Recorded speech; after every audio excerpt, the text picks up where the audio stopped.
नमस्कार। आज की क्लास में हम पढ़ेंगे infinite product of complex number. तो जैसे कि सीरीज के बारे में हम जानते हैं कि मान लीजिए कोई सीक्वेंस है n equal to 1 to infinity. Obvious है कि सीक्वेंस है तो एन नेचुरल नंबर में ही वेरी करेगा। गिवन सीक्वेंस है, सपोज करिए ये सीक्वेंस है, तो इस सीक्वेंस के सारे टर्म अगर मैं इनको सम कर दूं n equal to 1 to infinity n, अगर सम कर दूं तो इसी को हम लोग बोलते हैं सीरीज। ओके, इसी टाइप से अगर मैं इन सारे टर्म का प्रोडक्ट कर दूं A1, A2, A3 and so on infinity तक, तो इसको नोटेशनल फॉर्म में हम लिखेंगे n equal to 1 to infinity product. Capital pi को प्रोडक्ट बोला जाता है। प्रोडक्ट इसका मतलब होता है कि प्रोडक्ट एन। ठीक है, तो इस तरीके से n equal to 1 to infinity n, इसको हम लोग बोलेंगे इनफाइनाइट प्रोडक्ट। Infinite product. अगर सपोज करिए कि ईच ए आई, अगर ईच ए आई रियल है तो रियल नंबर का प्रोडक्ट हो जाएगा। इफ़ ईच ए आई अगर कॉम्प्लेक्स है तो कॉम्प्लेक्स प्रोडक्ट हो जाएगा। तो यहाँ पर हम पढ़ रहे हैं प्रोडक्ट ऑफ कॉम्प्लेक्स नंबर, तो हम इन जनरल कॉम्प्लेक्स का इनफाइनाइट प्रोडक्ट ही पढ़ेंगे। ठीक है, तो जैसे कि सपोज करिए कि हम जब सीरीज के कन्वर्जेंस डाइवर्जेंस का मीनिंग ये होता है कि जैसे n equal to 1 to infinity अगर हम सम कर रहे हैं, यहाँ पर इस तरीके से देखिए, जो हम सम कर रहे हैं क्या फाइनाइट आएगा कि इनफाइनाइट आएगा। तो जैसा कि हम पहले से जान रहे हैं कि n equal to 1 to infinity a n अगर फाइनाइट आया तो इसको हम लोग बोलेंगे कन्वर्जेंट। ओके, इसको अगर ये इनफाइनाइट आया तो इसको बोलेंगे डाइवर्जेंट।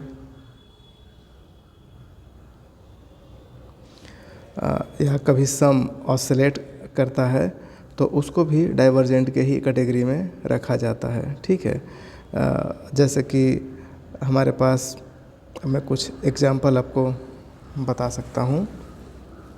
जैसे सपोज करिए कि एक सीरीज है n equal to 1 to infinity, इसको सम करेंगे तो 1 + 2 + 3 एंड सो ऑन बढ़ता जाएगा।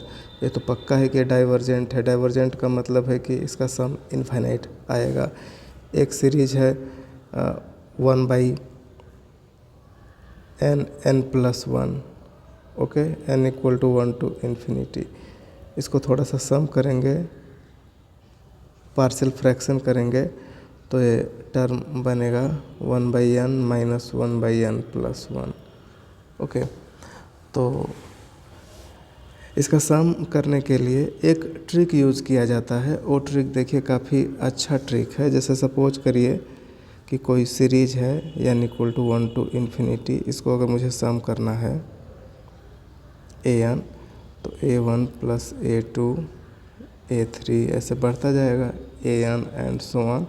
तो करेंगे क्या कि इसके हम एन टर्म का पार्शियल सम कर लेंगे। पार्शियल सम करने का मतलब इसके finite number of term n term को लेकर के एक नोटेशन यूज करते हैं एस_n, जिसका मतलब होता है A1 + A2 + A3 an तक। ओके, जो भी ये आ जाए, तो एन टर्म का हम सम कर लिए। अब एक एसन सीक्वेंस बनाते हैं n equal to 1 to infinity. तो जब हम S1 की बात करेंगे तो उसमें एक टर्म होगा, जब हम S2 की बात करेंगे तो 2 टर्म होगा एंड सो ऑन। Sn की बात अगर हम करेंगे तो इसमें n टर्म होगा, A1 + A2 and an। Similarly अगर हम Sn को n कर दें, n टेंड करा दें इन्फिनिटी की ओर, तो ये इम्प्लाई करेगा कि जो Sn है ये हो जाएगा A1 + A2 से लेकर के इन्फिनिटी तक। ओके, तो पहले करते क्या हैं कि अगर मुझे किसी सीरीज का सम निकालना है इनफाइनाइट टर्म का, तो उसके फाइनाइट टर्म को लेकर के एक सीक्वेंस, एक पार्शियल सम का एक सीक्वेंस बना लेते हैं और उस सीक्वेंस को ट्राई करते हैं जानने के लिए कि ये कन्वर्ज करेगा कि डाइवर्ज करेगा। अगर ये कन्वर्ज कर गया तो कन्वर्जेंट, अगर ये डाइवर्ज कर गया तो डाइवर्जेंट। तो सिमिलरली ये जो ऊपर एग्ज़ाम्पल है, अगर हम इस एग्ज़ाम्पल को गौर से वॉच करें, देखें, तो इसका स्टडी इस टाइप से किया जाएगा, जैसे summation n equal to 1 to infinity और 1/n माइनस 1/n प्लस 1 है। तो इसका सम हम फाइंड करने के लिए इसके n पदों को ले लेंगे, तो एक Sn बनाते हैं। Sn का वैल्यू कितना कितना होगा, देखिए 1 माइनस 1/2 एक रखने पर, फिर क्या होगा 1/2 माइनस 1/3, फिर तीसरा टर्म आएगा 1/3 माइनस 1/4 एंड सो ऑन। ऐसे बढ़ते बढ़ते एक टर्म आएगा 1/n माइनस 1/n प्लस 1। ये हमें n टर्म तक लिए हुए हैं। अगर इसको सम कर दें तो मुझे मिलेगा, टर्म कटेंगे, जैसे कि अगर आप ऑब्जर्व करें तो यहाँ से पाएंगे कि ए टर्म, देखिए ए टर्म इससे कट जाएगा, ए टर्म इससे कट जाएगा, ऐसे ही टर्म कटता चला जाएगा और फर्स्ट वाला बचेगा यहाँ माइनस लास्ट वाला बचेगा 1/n प्लस 1। तो अब हम इसी को अगर टेंड कर दें, इफ़ अगर हम n को टेंड कर दें इन्फिनिटी, तो इस कंडीशन में Sn कन्वर्ज कर जाएगा, क्योंकि ए वाला टर्म जो है ये टेंड कर जाएगा 0 की ओर, तो 1 की ओर कन्वर्ज कर जाएगा, तो इसका सम हुआ 1। ओके, तो ये इम्प्लाई करेगा कि जो हमारा सम था n equal to 1 to infinity 1/n n plus 1 equal to 1 आया। ओके, तो इस जिस प्रकार से हम सीरीज में सम को, सीरीज के सम का वैल्यू इनफाइनाइट आया या फाइनाइट आया, उसके बेस पर उसे कन्वर्जेंट और डाइवर्जेंट करते हैं, तो हम सीरीज में n टर्म का सम फाइंड करके उसको गेस कर लेते हैं कि जो सीक्वेंस बनती है उसके बेस पर, कि वो सीक्वेंस अगर कन्वर्ज कर जाए, जैसे कि Sn बना है, कन्वर्ज कर जाए तो सीरीज कन्वर्जेंट है, अगर ये डाइवर्ज कर जाए अदरवाइज में दो केस बनेंगे। जैसे कि हम अगर बात करें तो हम आपको 3 सीरीज यहाँ पर दे रहे हैं, ध्यान से देखिएगा। एक है summation n equal to 1 to infinity, पक्का है कि अगर आप इसको ऐड कर लेंगे तो इसका वैल्यू इन्फिनिटी आएगा, जो कि क्या हो जाएगा, डाइवर्जेंट हो जाएगा। ओके, एक टर्म यहाँ पर अभी जो मैं just n equal to 1 to infinity 1/n n plus 1 की बात किया, तो इसका जो वैल्यू आया वो 1 आया, तो पक्का है कि ये क्या है, कन्वर्जेंट है। ओके, एक और टर्म आता है सीरीज में -1 to the पावर n, इसको 1 माइनस 1 प्लस 1 कर दीजिए, फिर +1 -1 एंड सो ऑन, इस तरीके से टर्म चलता रहेगा। तो ये ऑसिलेशन करेगा। अगर इसके इवन टर्म को ऐड कर दें तो 0, ऑड टर्म को ऐड कर दें तो 1 0 1 0 1 चलता रहेगा। तो ये जो 2 कैटेगरी है, ठीक है, ऑसिलेशन, सम का जो ऑसिलेशन होना है, ए और ए दोनों को कुछ आथर इसको मानते हैं नॉट कन्वर्जेंट की कैटेगरी में, not convergent. Okay, not convergent में 2 कैटेगरी, एक डाइवर्जेंट, एक ऑसिलेशन। तो सिमिलरली हम जब प्रोडक्ट की बात करते हैं कि अगर n equal to 1 to infinity कोई सीक्वेंस गिवन है जिसका कि हमें प्रोडक्ट फाइंड करना है, तो इसमें भी a1 a2 प्रोडक्ट है बीच में, a3 and so on, an plus 1, ये अनंत तक जाएगा। तो इसको भी फाइंड करने के लिए कि इसका प्रोडक्ट कितना आएगा, फाइनाइट आएगा कि इनफाइनाइट आएगा, ऐसा करने के लिए हम इसके n बिगिनिंग वाले टर्म को एक साथ लेकर के एक पार्शियल प्रोडक्ट बनाते हैं, a1 a2 an। ओके, अब ये जो टर्म है हमारा Pn n equal to 1 to infinity. Okay, अब इसी के बेस पर इसी का स्टडी करेंगे। तो चूँकि P1 का वैल्यू A1 है, फिर P2 का वैल्यू A1 इंटू A2 है, सिमिलरली P3 का value A1 into A2 into A3 and so on. Pn का value A1 A2 A3 and An। ऐसे ही अगर मैं Pn और n को टेंड करा दूँ इन्फिनिटी, तो ये जो Pn है ये Pn कन्वर्ज कर जाएगा प्रोडक्ट पर, n equal to 1 to infinity An। Okay, तो इस तरीके का कुछ एग्जांपल्स हम आपको यहाँ पर दिखाएंगे पहले। ठीक, तो पहले इन चीज़ों को, एक दो टर्म को देखते हैं और फिर आपको और भी चीज़ें डिटेल में आगे डिस्कस करेंगे। तो पहले इसके कुछ एग्जांपल्स देख लेते हैं। जैसे कि यहाँ पर देखिए, हम पोनुसामी की complex analysis, foundation of complex analysis की बात कर रहे हैं। तो उसमें बहुत खूबसूरत एग्जांपल दिए गए हैं। ठीक, तो उसे ऑब्जर्व करते हैं। तो देखिए, जैसे कि मान लीजिए कि ये हमारा प्रोडक्ट है। ओके, तो प्रोडक्ट है, तो इसको अगर हम थोड़ा सा सॉल्व कर लें तो हमें क्या मिलेगा? हमें मिलेगा कि product n equal to 1 to infinity, sum करिए k प्लस 1, सॉरी यहाँ k है, k equal to 1 to k plus 1 upon k। Okay, इस प्रकार से है। तो हम इसके n टर्म को अगर चूज करें, n टर्म को चूज कर लें, तो देखिए जैसे कि यहाँ पर चूज किया गया है Pn n टर्म को। तो पहले जब 1 पुट करेंगे तो ऊपर 2 हो जाएगा, नीचे 1 हो जाएगा, तो 2 1। फिर जब 2 पुट करेंगे ऊपर 3, नीचे 2 3 2, ऐसे ही फिर 3 रखेंगे तो 4 3, ऐसे बढ़ता चला जाएगा। तो इसके n टर्म को मैंने यहाँ पर ले लिया है। ठीक है, तो n टर्म में एक हम पैटर्न को देख रहे हैं कि ये ऐसे कट रहा है, 2 2 से कटा, 3 3 से कटा, ऐसे ये कटेगा, ऐसे ए देखिए कट रहा है, ये पहले वाले से कट जाएगा। तो फाइनली यहाँ पर बचा क्या? ऊपर n प्लस 1, नीचे 1, जो कि मिला के हो गया n प्लस 1। ओके, तो अब हमें देखना है कि ए कन्वर्ज करेगा कि नहीं। तो n को टेंड करा देते हैं इन्फिनिटी की ओर, तो n को टेंड कराएंगे इन्फिनिटी की ओर, तो n प्लस 1 कहाँ टेंड करेगा? इन्फिनिटी की ओर। ओके, तो इसके कहने का मतलब है कि ये जो प्रोडक्ट आ रहा है, अगर मैं इस 1 प्लस 1 बाई के इनफाइनाइट, इस सीक्वेंस के इनफाइनाइट टर्म का प्रोडक्ट कर दें तो वो इनफाइनाइट आएगा। मतलब पक्का है कि ये क्या होगा? डाइवर्जेंट होगा। ओके, तो यहाँ पर ये चीज़ देखिए ऑब्जर्व किया गया है, डाइवर्जेंट। ठीक है, तो अब देखिए, तो ऐसे ही और भी एग्जाम्पल हैं जहाँ पर कि आपको कन्वर्जेंट का एग्जाम्पल मिलेगा। जैसे एग्जाम्पल के तौर पर हम इसको दिखाते हैं। आप सोचेंगे कि आप सेकंड नहीं बताए, थर्ड पे चले आए। तो इसमें वैरायटी ऑफ वेरिएशन है। तो सारी चीज़ों को समझने के लिए हम स्लोली आपको एक एक चीज़ समझाएंगे।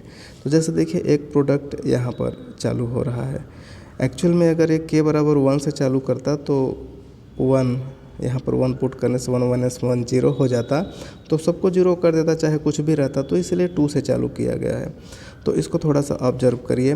देखिए 1 माइनस 1 बाई के स्क्वायर को 2 पार्ट में यहाँ पर तोड़ दिया गया है। ठीक है, अब इसको थोड़ा सॉल्व कर लीजिए। सॉल्व करने के बाद हम इसके n प्रोडक्ट को लेंगे।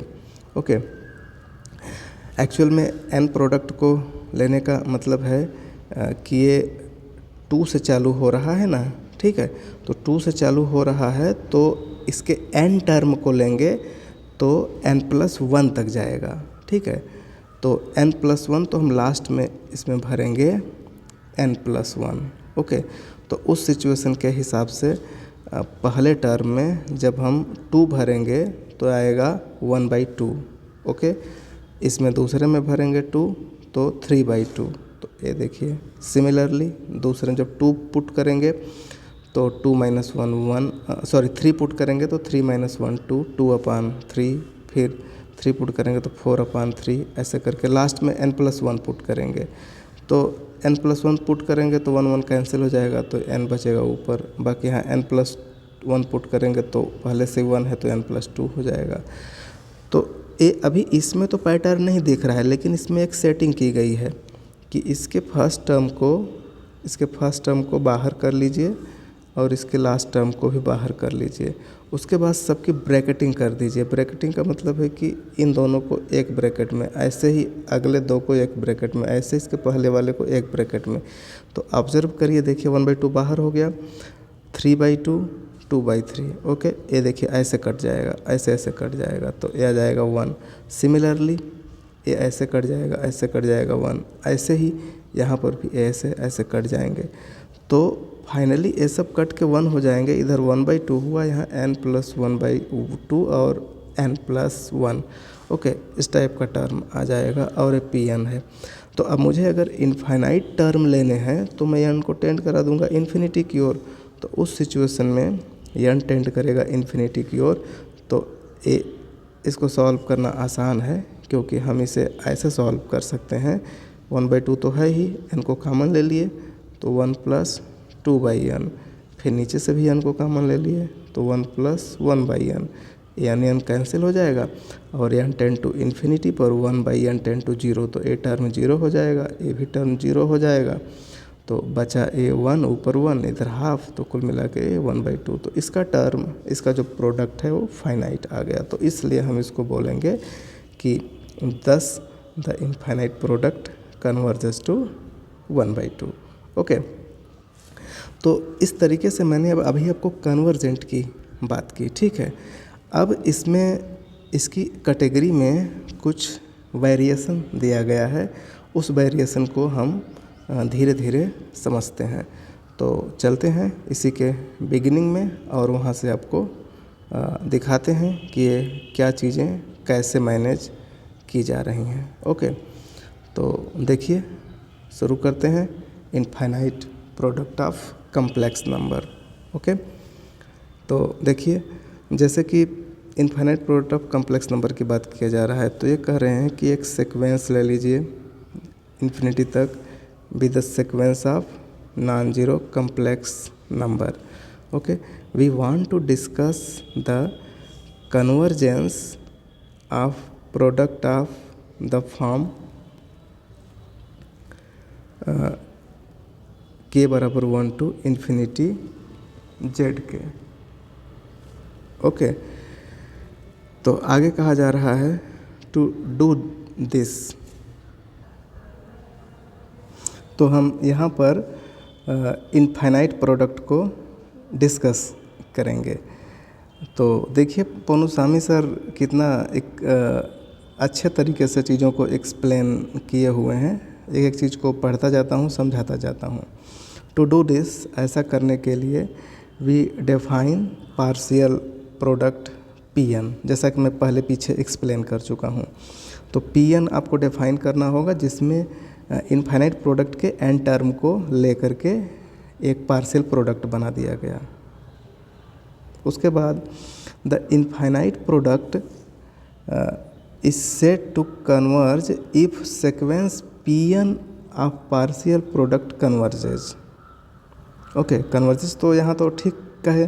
उसके बाद बता रहे हैं to a non zero finite limit P, ठीक है।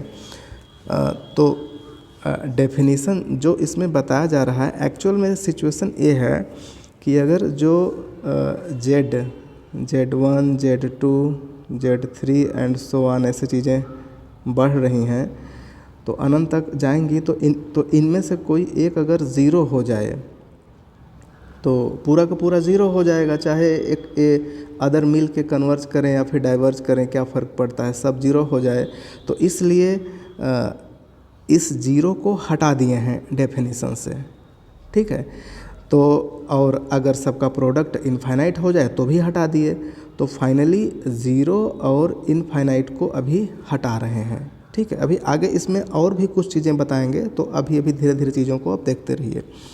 तो कहा जा रहा है कि partial product to a non zero finite limit P, finite भी हो और नॉन जीरो लिमिट P पर अगर कन्वर्ज करता है तब हम कहेंगे कि वो कन्वर्ज करता है, ठीक है। अदरवाइज हम इसको डाइवर्ज बोलेंगे। We symbolize the convergence of the product by writing P इस तरीके से, where P non zero, okay, non zero और finite. If limit n tend to infinity P n fail to exist, इसमें देखिए दो केस है, या तो एग्जिस्ट ना करे, फेल टू एग्जिस्ट ना करे, या तो इसका प्रोडक्ट जीरो आए, then we say that infinite product diverges. Okay, अब देखिए, अब इसमें एक नई चीज़ आ रही है कि जैसे कि मान लीजिए कि हमारा जो सीक्वेंस है, सपोज करिए कि Z1 है, फिर Z2 है, ऐसे करके Z3 ऐसे बढ़ रहा है, ZN, ZM +1, ZM+2, ZN और भी आगे तक जा रहा है, ठीक। तो मान लीजिए कि कुछ टर्म जीरो हैं, लेकिन वो जीरो एक निश्चित टर्म तक ही है। जैसे कि मान लीजिए कि 10,000 टर्म तक Z10,000 में टर्म यहाँ पर ले रहा हूँ, Z1 से लेकर के 10,000 टर्म तक ले रहा हूँ। इसके बीच में कुछ जीरो हैं, बाकी कोई जीरो नहीं है। तो जहाँ तक जीरो हैं उसको अलग कर लीजिए, और जहाँ जीरो नहीं है उसके बाद आगे सोचिए। तो उस टाइप के केस को यहाँ पर अलग से स्टडी किया जा रहा है, जो कि बहुत ही क्लियर और सही लैंग्वेज में लिखा गया है, जो कि इंटरेस्टिंग भी है। आप अगर इसे ध्यान से सुनेंगे और समझेंगे, पढ़ेंगे तो क्लियर हो जाएगा। Clearly some technicalities are involved if z k बराबर zero for a finite number of k's, ठीक। मान लीजिए कुछ फाइनाइट टर्म्स, जैसे सपोज कीजिए Z1 है, Z2 है, तो Z2 मान लीजिए जीरो है, Z3 है, Z4 है, सपोज कीजिए Z10 जीरो है, ऐसे ऐसे करके मान लीजिए Z10,000 वाला जीरो है, ओके। लेकिन उसके बाद जब यहाँ से चालू होगा तो इसमें इधर के कोई भी टर्म नॉन जीरो नहीं है, ठीक। तो इसलिए यहाँ कहा जा रहा है some technicalities are involved if ZK equal to zero for a finite number of k's, but we would like to allow the finite product to be zero at able to discuss the convergence of such product by imposing some condition। इनके कहने का sense ये है, जो कि ये आगे अभी बताएंगे कि करते क्या हैं कि जहाँ तक ज़ीरो है, बाकी आप पढ़ेंगे तो समझ में आएगा, बाकी मैं पढ़ चुका हूँ तो आपको डायरेक्ट बता दे रहा हूँ कि जहाँ तक ज़ीरो है वहाँ तक चीज़ों को छोड़ दीजिए। जैसे मान लीजिए कि Z1 से लेकर ZM तक में सारे ज़ीरो आ जाएंगे, उसके बाद कोई ज़ीरो नहीं है, ठीक है। यही देखिए, सपोज दैट Z के बराबर zero for finitely many values of K, okay, वहाँ तक ज़ीरो है। तो कितने ज़ीरो हैं, कह रहे हैं कि ZK not equal to zero for K greater than M, मतलब M से बड़े जब Z होगा तो उसके लिए कोई ज़ीरो नहीं है। Then for K greater than M we can write, तब Pn ऐसे लिख सकते हैं, Z1 से लेकर के ZM तक एक अलग ब्रैकेट में और M+1 से लेकर M तक अलग ब्रैकेट में। इसको फिर दो नोटेशन में यहाँ पर बना रहे हैं कि Z1 से लेकर ZM तक इंटू Pmn का सेंस है कि M+1 से लेके M तक, वेयर Pmn इस तरीके से बताया गया है, ठीक है। अब देखिए, ये तो पक्का है कि इतना जीरो हो जाएगा, इसका प्रोडक्ट करेंगे तो जीरो हो जाएगा, लेकिन इसके बाद वाला ये तो फिक्स है कि जीरो हो जाएगा। इसके बाद वाला अगर कन्वर्ज कर जाए, ठीक है, तो कहा जाएगा कि Pn कन्वर्ज कर जाए। इसका मतलब है कि जो Pmn है, लिमिट Pmn, इसमें अगर मैं n को टेंड कर दूँ इन्फिनिटी और एक Q फाइनाइट नॉन जीरो, यहाँ देखिए नॉन जीरो, नॉन इनफाइनाइट कहने का सेंस है फाइनाइट नॉन जीरो अगर Q एग्जिस्ट कर जाए, देन तब हम जो लिमिट लेंगे तो ए तो जीरो हो जाएगा, लेकिन ए नॉन जीरो होगा तो सबका प्रोडक्ट जो है कुल मिलाकर के जीरो हो जाएगा, ठीक है। तो इस सिचुएशन में हम कहेंगे कि Pn कन्वर्ज, जो हमारा इनफाइनाइट प्रोडक्ट है कन्वर्ज है, ठीक है। इसका अपोजिट क्या सोच रहे हैं, अदर केस क्या सोच रहे हैं कि if q equal to zero, अगर q ज़ीरो हो जाए, आर q इनफाइनाइट हो जाए, or p m n has no limit.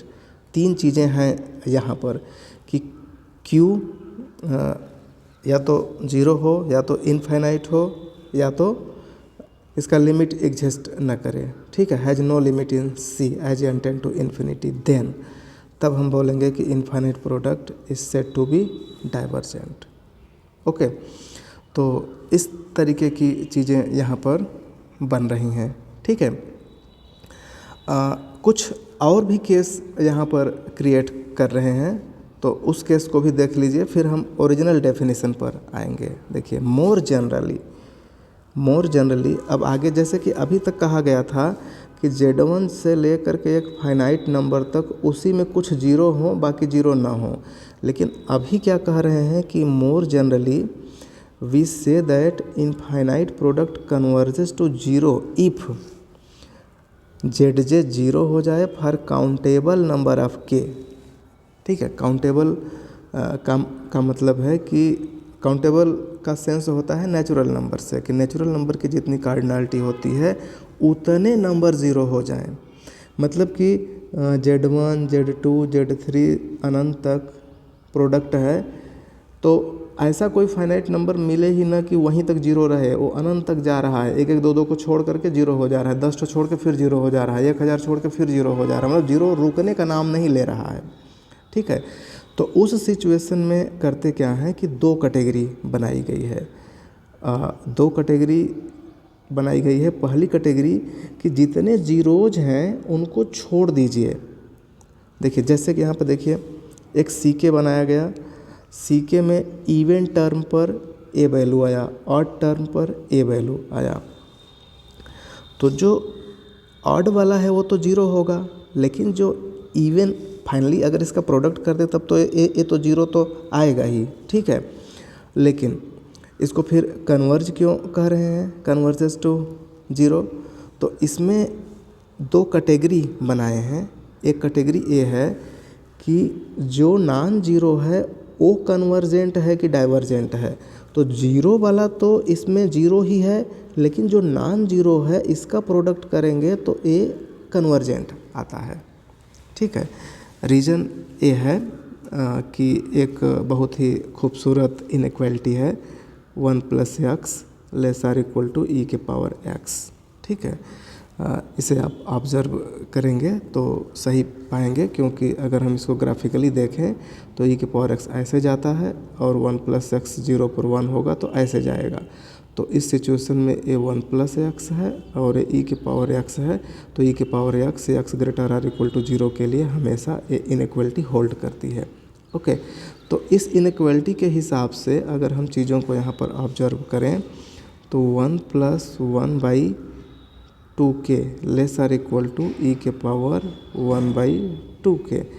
अब हम अगर इनका प्रोडक्ट कर दें, इसका प्रोडक्ट कर दें यानी इक्वल टू 1 to इन्फिनिटी, इधर भी हम प्रोडक्ट कर दें यानी इक्वल टू 1 to इन्फिनिटी, तो ये सब जुड़ जाएगा तो ये e के पावर हो जाएगा 1/2 + 1/2 स्क्वायर एंड सो ऑन। इसको सम करेंगे तो e के पावर 1/2/1 - 1/2 e के पावर 1 आ जाएगा। तो ये बाउंडेड है e के पावर 1 से, तो प्रोडक्ट अगर बाउंडेड है और ग्रेटर आर इक्वल टू 0 है तो पक्का है कन्वर्स तो करेगा ही।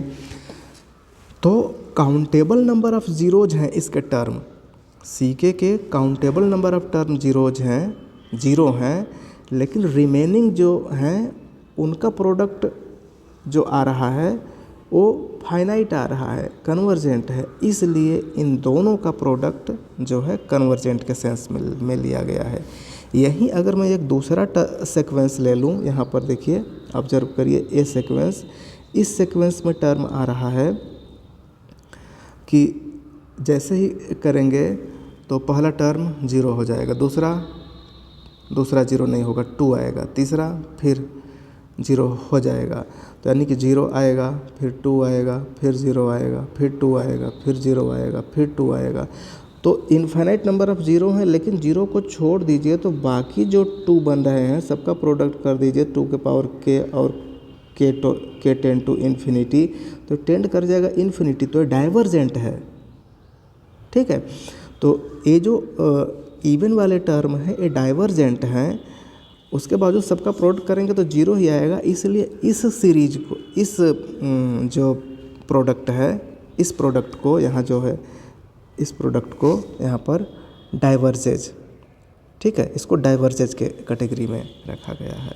ओके, फिर आगे यहाँ पर एक स्पेशल चीज़ें यहाँ पर बताना चाह रहे हैं कि सीक्वेंसेज ऑफ दिस टाइप, ये जो ऊपर की दो टाइप के हैं, do not occurs in practice, practice में ये ऐसा नहीं मिलती हैं। Hence no importance is given such a sequences, इसलिए इस सीक्वेंस को बहुत ज़्यादा महत्व नहीं दिया जा रहा है in the discussion of convergence of corresponding product. In conclusion we formulate, अब जो है स्टैंडर्ड डेफिनेशन यहाँ पर दिया जा रहा है, ठीक है। क्या कि the infinite product z k equal to 1 to infinity is said to converge. पहला, ये दोनों कंडीशन होल्ड होने चाहिए कि जेड के जीरो हो at most finitely many values of k. Okay, जैसे कि प्रोडक्ट की बात किया जाए, n equal to 1 to infinity z k, तो K1 Z1 Z2 Z3 ऐसे से करके ZM +1 ऐसे बढ़ता जाए, ZN आगे भी बढ़ता जाए, तो इसके फाइनाइट टर्म जीरो हों, एटमोस्ट हो सकते हैं, ठीक है। उसके बाद कोई जीरो ना हो, ठीक, हो सकते हैं एटमोस्ट, कोई जीरो नहीं है तो कोई बात नहीं है। एटमोस्ट का मतलब हो भी सकता है, हो तो अधिकतम फाइनाइट टर्म जीरो हो, नहीं तो ना हो। दूसरा कि उसके बाद अगर हम जेड एम से काउंट करें, M+1 से अगर हम काउंट करें, यहाँ तो एम से ही काउंट करें, तो एम से लेकर के पूरा एन तक ले लीजिए, एन तक यहाँ पर लिया गया है। तो ये जो प्रोडक्ट है M to N इतना, जैसे कि पीछे बताया जा चुका है, ठीक है, कि जहाँ तक जीरो हो उसके आगे से चालू करिए, मतलब कि ऐसा यम मिल जाए, ठीक, कि उसके बाद के किसी भी के लिए ए जीरो ना हो, उसका एन तक मल्टीप्लाई करके इसको आप चाहें तो इसी को PMN बना लीजिए। ओके, एम से लेके एन तक, ऊपर M+1 से लिया गया है, तो एक टर्म का कोई प्रॉब्लम नहीं है, आप उसे मैनेज कर सकते हैं। तो जब ए टर्म कन्वर्ज कर जाए, ठीक है, नॉन जीरो फाइनाइट, ठीक, तब हम कहेंगे कि ये जो प्रोडक्ट है कन्वर्जेंट है। अदरवाइज अन्य कोई भी केस बनेगा तो उसके लिए हम डाइवर्जेंट कहेंगे, ठीक है। तो इस सिचुएशन में जो हमने पहला एग्जांपल डिस्कस किया था, ये इन्फिनिटी जा रहा था, तो ये ऑब्वियस है कि डाइवर्जेंट है। लेकिन जो दूसरा एग्जांपल है, इसको आप अगर ऑब्जर्व करेंगे तो पाएंगे कि इसको थोड़ा सॉल्व करिए, तो ये होगा K-1/K और प्रोडक्ट और K इक्वल टू 2 से लेके इन्फिनिटी तक। तो अगर इसको सॉल्व करेंगे तो पहले हम n टर्म तक इसे फाइंड करेंगे, तो Pn बनाते हैं, तो n तक फाइंड करेंगे तो लास्ट में क्या आएगा, n-1/n। पहला क्या आएगा, पहला आएगा 2 से चालू करेंगे तो 1/2, फिर 3 रखेंगे तो 2/3, फिर अगर मैं 3 रखूँगा, 4 रखूँगा तो 3/4। तो ये देखिए ऐसे ऐसे कट रहा है, ऐसे ऐसे कट रहा है, लास्ट में से कट जाएगा, तो इधर 1/n आएगा 10 to 0। तो इसमें कोई भी टर्म नॉन जीरो है, हर टर्म नॉन जीरो है, लेकिन इसका प्रोडक्ट क्या आ रहा है, ज़ीरो आ रहा है, इसलिए Pn जीरो आ रहा है, इसलिए इसको हम लोग डाइवर्जेंट के कैटेगरी में रखेंगे। तो यही कहा जा रहा है कि the infinite product has no zero factor but it does diverge, because diverge in the sense of definition, ठीक है, इस डेफिनेशन के सेंस में ये डाइवर्ज हो जा रहा है, ठीक है। अगर आप यहाँ से इसके डेफिनेशन को देखेंगे तो देखिए ये क्या आना चाहिए, पहले तो इसमें कोई टर्म जीरो नहीं है, तो पहला वाला नहीं सेटिस्फाई, पहले वाले को हम सोचेंगे नहीं, दूसरे वाले को सोचेंगे, तो दूसरे वाले चाहे जहाँ से ले लीजिए, एन टर्म तक लेकर के अगर मल्टीप्लाई कर दीजिए और कोई टर्म जीरो है ही नहीं, तो प्रोडक्ट क्या आना चाहिए, नॉन जीरो फाइनाइट आना चाहिए, तब जाके कन्वर्ज करेगा। लेकिन ये आ गया जीरो, इसलिए इसको डाइवर्ज के कैटेगरी में रखा गया है। तो इससे रिलेटेड बहुत अच्छे अच्छे कंसेप्ट है, और भी चीज़ों को यहाँ पर आप पढ़िए, ऑब्जर्व करिए, ठीक है। एग्जाम्पल बहुत अच्छे अच्छे यहाँ पर कंसीडर किए गए हैं। तो इस वीडियो में बस इतना ही। बाकी इनफाइनाइट प्रोडक्ट के जो बेस्ट रिजल्ट हैं उसको हम नेक्स्ट वीडियो में डिस्कस करेंगे। धन्यवाद।